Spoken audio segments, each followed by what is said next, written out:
memuji dan menyembah nama Tuhan. Sekarang mari kita nyanyikan dari terbit matahari ya. Dari terbit matahari sampai pada masuknya, biarlah nama Tuhan dipuji. Dari terbit matahari sampai pada masuknya,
bisa menjadi berkat Tuhan bagi seluruh bangsa Indonesia Tuhan, dan juga berkati bangsa kami Tuhan.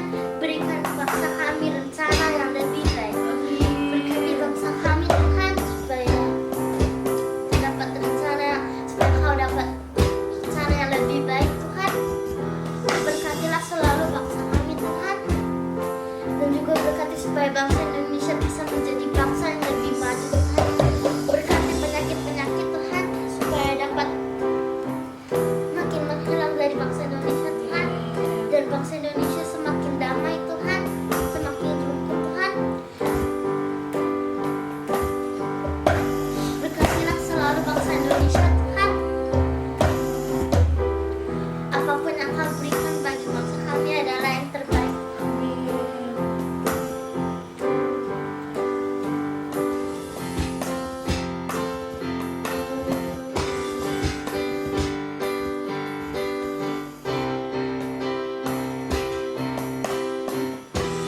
Mari lebih lagi katakan,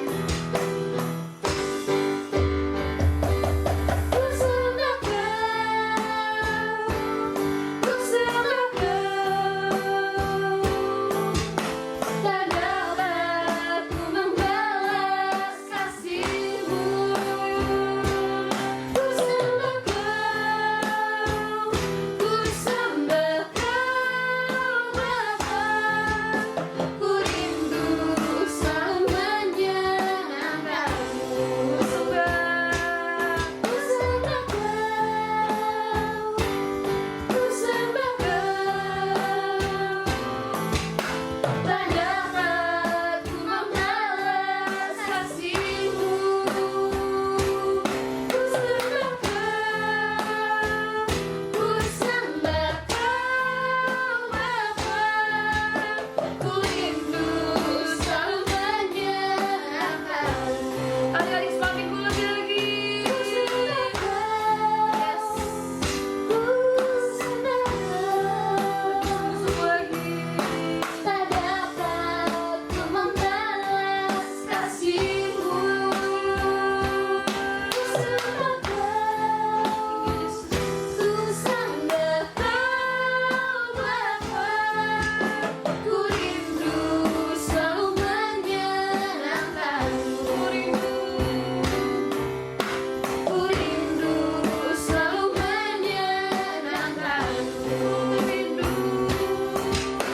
Ku rindu selalu menyenangkan-Mu.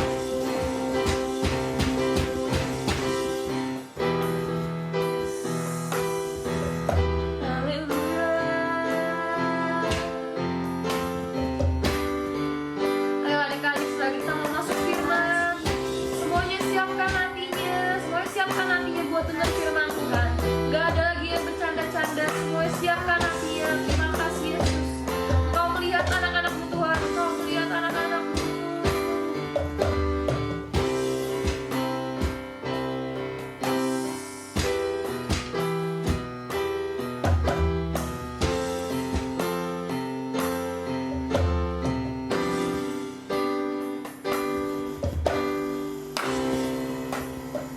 kita berdoa. Tuhan berkati Tuhan, sekarang kita ingin mendengarkan firman-Mu Tuhan.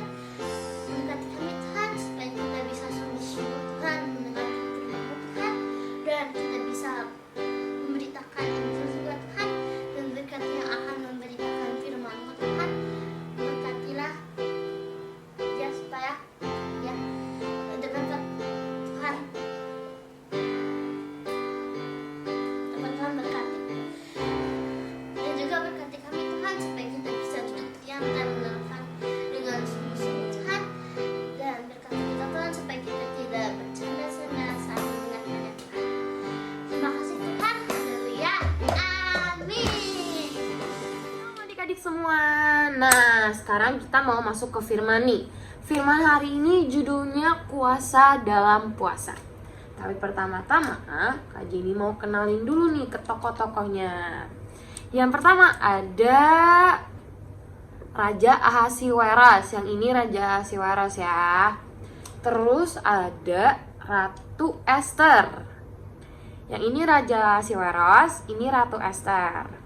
Nah, ada 3 lagi nih. Kalau yang ini itu Haman.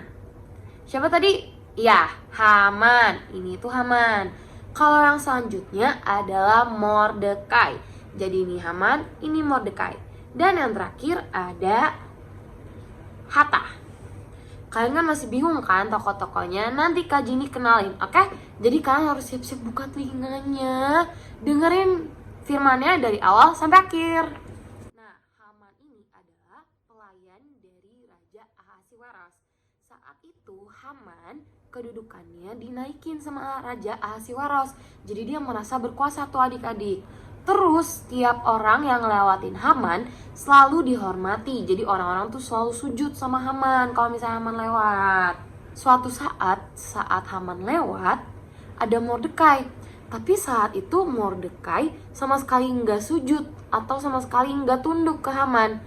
Terus akhirnya ada yang ngomongin tuh penjaganya. Jaganya dia ngomong gini, Mordekai, kok kamu nggak sujud sama Haman sama sekali? Tapi Mordekai cuma diam tuh adik-adik. Terus akhirnya ada penjaga yang ngasih tahu ke Haman. Akhirnya panaslah hati Haman. Saat itu Haman berpikir, dia mau membinasakan Mordekai. Tapi dia merasa dia terlalu hina untuk hanya membunuh 1 orang saja. Akhirnya dia berpikir, dan dia tahu dari penjaga yang tadi kasih tahu dia kalau misalnya Mordekai itu adalah orang dari bangsa Yahudi. Akhirnya Haman memutuskan untuk membinasakan seluruh orang Yahudi. Akhirnya Haman pun mendatangi Raja Ahasiweros. Haman meminta izin kepada Raja Ahasiweros untuk memberikan izin kepada dia untuk membinasakan seluruh orang Yahudi adik-adik. Terus Raja Ahasiweros berpikir, dan akhirnya Raja Ahasiweros hanya menyerahkan cincinnya kepada Haman. Lalu Raja Ahasiweros berkata, nah ini ayatnya ada di Ester 3 ayat 11 ya adik-adik. Dia berkata, perak itu terserah kepadamu, juga bangsa itu untuk kau perlakukan seperti yang kau pandang baik. Jadi Raja Ahasiweros menyerahkannya kepada Haman. Jadi sekarang semuanya terserah Haman adik-adik. Akhirnya Haman pun pergi. Haman pun memutuskan untuk membinasakan seluruh orang Yahudi dimanapun mereka berada. Akhirnya dia menyebarkan surat-surat perintah-perintah kepada seluruh prajurit untuk dibacakan dan untuk diberitakan ke seluruh orang. Nah, seperti ini adik-adik. Jadi prajurit datang. Akhirnya mereka membuka selembaran yang sudah ditulis, yang sudah disiapkan seperti yang dikatakan oleh Haman. Begini tulisnya. Inilah titah dari Haman berdasarkan keputusan Raja Ahasiweros. Titah ini diberikan kepada para pejabat di kerajaan ini. Bersiaplah untuk menangkap semua orang Yahudi dari yang muda sampai yang tua.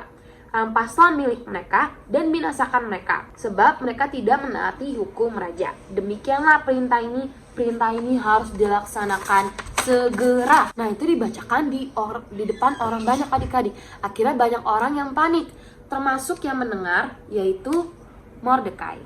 Mordekai yang tadi tidak sujud ke Haman, yang membuat hati Haman panas. Mordekai mendengarnya sangat sedih adik-adik. Dia langsung memakai kain kabung dan abu. Nah, kenapa memakai kain kabung? Karena ini adalah kebiasaan orang Yahudi saat bersedih atau berkabung. Nah, dengan pakaian berkabung ini, Mordekai pergi ke depan pintu istana raja. Nah, pas dia ada di depan pintu istana raja, dayang-dayangnya Ratu Ester melihat Mordekai adik-adik. Mereka melihat Mordekai. Oh, Mordekai sedang berkabung nih. Dan akhirnya mereka menyampaikannya kepada Ratu Ester. Dayang-dayangnya langsung datang nih ke Ratu Ester. Nah, dia kasih tahu, Ratu, itu ada Mordekai tuh lagi memakai pakaian berkabung di depan pintu istana raja. Nah, adik-adik, kalau misalnya dulu tuh ya, raja pas itu memerintahkan kalau misalnya ada yang memakai pakaian kabung di depan pintu istana raja, dapat dibinasakan. Akhirnya mendengar itu, Ratu Ester langsung menyuruh Hatta. Nah, yang ini Hatta ya. Hatta ini adalah salah satu pegawai Ratu Ester. Nah, Ratu Ester langsung menyuruh Hatta untuk menanyakan kenapa Mordekai melakukan itu.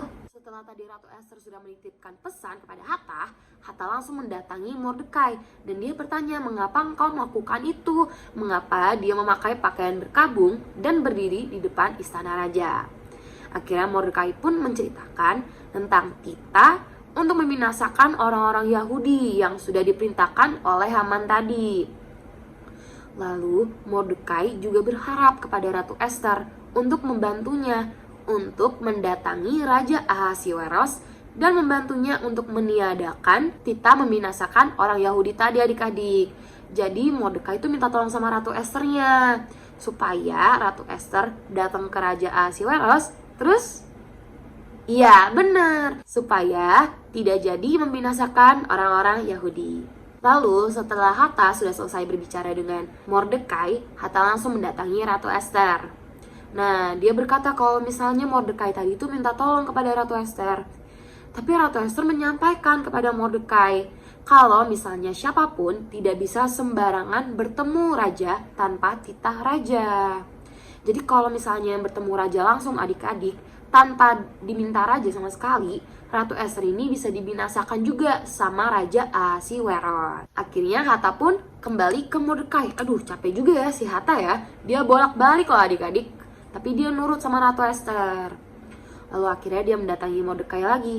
Mordekai pun menjelaskan lewat pesan lagi, lewat Hatta, bahwa Allah mungkin menempatkan Ratu Ester menjadi ratu agar dia menolong bangsa Yahudi dalam keadaan seperti ini. Setelah itu, Hatta langsung mendatangi Ratu Ester lagi. Nah, dia kasih tahu tuh, kalau misalnya tadi Mordekai sudah menjelaskan bahwa Allah mungkin menempatkan Ester menjadi ratu untuk menolong bangsa Yahudi. Nah, mendengar itu, Ratu Ester langsung menyuruh Mordekai untuk pergi. Nah, kan Hatta udah nih nyuruh Mordekai pergi. Nah, kan seluruh umat Yahudi ini diperintahkan untuk berdoa dan berpuasa bagi dia. Mereka tidak boleh makan dan minum selama 3 hari lamanya. Tapi bukan hanya orang-orang Yahudi, seluruh dayang-dayang Ratu Ester pun dimintanya untuk ikut berpuasa bagi dia. Nah, setelah 3 hari lamanya, akhirnya Ratu Ester menghadap ke raja. Terus kalian harus ingat nih, kalau misalnya raja tidak berkenan, maka Ratu Ester harus kehilangan nyawanya. Jadi 3 hari itu Mordekai dan seluruh orang-orang Yahudi semuanya berpuasa bagi Ratu Ester.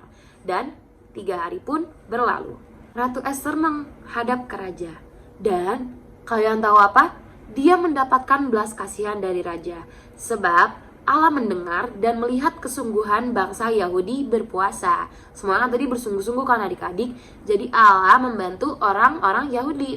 Seperti yang kita lihat, ada kuasa dalam doa dan puasa yang dilakukan dengan sungguh-sungguh kepada Tuhan. Terus kalian harus tahu loh, kalau misalnya raja sudah membuat titah, dia harus menurutinya. Tapi karena mereka berpuasa dengan sungguh-sungguh, Tuhan Yesus membantu seluruh orang Yahudi. Bahkan lagi kalian tahu, melalui pertemuan Raja dan Ratu Ester ini, Ester mampu membukakan rencana jahat Haman. Haman yang ini loh adik-adik, yang tadi ingin membinasakan seluruh orang-orang Yahudi. Ester mampu membukakan rencana jahat Haman yang tadi terhadap dirinya dan bangsanya. Maka raja pun menghukum Haman dan akhirnya titahnya pun dibatalkan. Nah, dibatalkan adik-adik ya, akhirnya titahnya. Dan akhirnya raja pun tidak jadi membinasakan orang-orang Yahudi. Adik-adik, sebagaimana Ester sudah menyelamatkan bangsa Yahudi tadi, bangsanya, Tuhan Yesus juga menyelamatkan seluruh umat manusia. Karena kasihnya, Tuhan Yesus bahkan rela untuk mengorbankan nyawanya sendiri di atas kayu salib. Makanya itu adik-adik, kita kan udah diselamatin. Kita juga harus menjadi anak-anak Tuhan yang sungguh-sungguh, yang mengasihi Dia. Tadi kalian udah denger kan, kalau misalnya puasa itu punya kuasa yang sangat-sangat besar. Walaupun kalian masih kecil, atau menurut kalian, belum bisa Kak, puasa susah, itu mah cuma buat orang-orang gede aja, cuma buat ma papa. Kata siapa? Kita semua bisa puasa. Kalian coba dulu deh 1 hari, kita sama-sama doain Indonesia kita ya adik-adik ya. Ini juga mau jelasin nih ke kalian, kalau misalnya orang yang berpuasa itu, misalnya kita berpuasa, nah kita itu membatasi keinginan daging kita. Jadi adik-adik pas puasa itu bisa lebih fokus ke perkara-perkara rohani, kayak berdoa, membaca firman, bukan puasa doang, bukan puasa nggak makan tapi abis itu nggak doa, abis itu bodo amat deh sama doa gitu-gitu. Tapi kalian tetap harus fokus ke perkara-perkara rohani adik-adik. Nah, di situ dia letak berpuasa, yaitu ketika seseorang lebih mengandalkan Tuhan. Kita lebih benar-benar fokus gitu sama doa deh adik-adik. Jadi kalian siap puasa kan? Siap dong. Nah, adik-adik kita masuk ke ayat hafalan dulu ya, oke? Ayat hafalan hari ini diambil dari Matius 17 ayat 21. Ya, kita buka dulu Alkitabnya, minta tolong sama papanya, minta tolong kakaknya. Ya, kita buka ya. Coba kita baca sama-sama. Baca dulu adik-adik. 1, 2, 3. Matius 17 ayat 21. Jenis ini tidak dapat diusir kecuali dengan berdoa dan berpuasa. Coba dibaca dulu. Nah, coba sekarang kita lebih hafalin lagi adik-adik ya. Kita coba hafalin ayatnya adik-adik ya. 1, 2, 3. Matius 17 ayat 21. Jenis ini tidak dapat diusir kecuali dengan berdoa dan berpuasa. Ya, sekali lagi adik-adik, biar lebih hafal lagi. Ayo, 1, 2, 3. Matius, ya 17, 20. Jenis ini tidak dapat diusir kecuali dengan ya dan hebat kalian. Semangat ya hafalin ya, jangan lupa direkam dan kasih ke kakak sekolah minggunya. Terus adik-adik kalau misalkan mau nyoba puasa nih, jadi sebenarnya tuh ada 3 jenis puasa. Yang pertama ada puasa biasa. Puasa biasa ini kalian pantang segala makanan, tapi kalian boleh minum air. Itu puasa biasa. Terus jenis yang kedua itu adalah puasa penuh. Nah, puasa penuh ini kalian nggak boleh minum, nggak boleh makan. Dan itu biasanya tidak lebih dari 3 hari. Karena kan kalau misalnya udah lebih dari 2 hari, nah tubuh manusia bisa kering tanpa minum air. Nah itu biasanya 3 hari adik-adik kalau misalnya puasa penuh. Tapi kalau misalnya yang lebih kuat biasanya bisa lebih dari 3 hari. Dan yang ketiga ada puasa sebagian. Puasa sebagian ini kalian boleh tetap makan, tapi cuma dibatasin gitu adik-adik. Yang artinya bukan tidak makan apapun sama sekali, tapi kalian masih boleh makan, cuman kalian tetap puasa. Dan kalian harus ingat ya, apapun jenis puasanya itu, yang penting kalian berfokus kepada Tuhan. Karena adik-adik semakin kalian berfokus sama Tuhan, kuasa puasa kalian akan semakin besar. Dan yang pasti Tuhan akan melihat puasanya kalian. Jadi kalau misalnya kalian mau coba puasa, semangat ya, kalian bisa doain bangsa Indonesia kita sekarang ini. Oke, makasih adik-adik udah nemenin Kak Jenny dari awal sampai akhir ibadah. Gimana? Keren banget kan emang puasa-puasa itu. Sekarang sebelum kita menutup ibadah, kita doa dulu ya semuanya. Lipat tangannya, tutup matanya. Nggak ada yang nengok kanan kiri. Oke, semua matanya tutup, fokus berdoa. Sekarang mari kita berdoa. Terima kasih Tuhan karena Engkau telah menyertai kami Tuhan dari awal sampai akhir ibadah. Terima kasih Tuhan telah mengajarkan kami tentang kuasa dalam puasa Tuhan. Kami yakin Tuhan anak-anak-Mu Tuhan, apapun puasa yang ingin mereka lakukan, semuanya itu pasti besar kuasanya Tuhan, dan semuanya akan memberikan dampak yang baik kepada anak-anak sekolah minggu Tuhan. Terima kasih Tuhan, Engkau juga berkati Tuhan, supaya saat ini Tuhan bangsa-Mu Engkau pulihkan Tuhan, supaya kami semua bisa beribadah bersama-sama kembali. Kami semua juga bisa menjaga kesehatan kami Tuhan. Engkau terus lindungi Tuhan adik-adik yang di rumah Tuhan. Engkau sertai mereka dimanapun dan kapanpun mereka berada Tuhan. Juga Engkau berkati Tuhan supaya tadi firman yang sudah mereka dengar Tuhan, mereka dapat terapkan ke dalam kehidupan mereka sehari-hari. Terima kasih Tuhan untuk segalanya, Engkau sungguh-sungguh baik. Yang percaya sama-sama kita katakan amin. Tetap stay safe ya adik-adik, tetap pakai masker kalau misalnya keluar dan tetap cuci tangan yang bersih. Oke, happy Sunday, God bless you.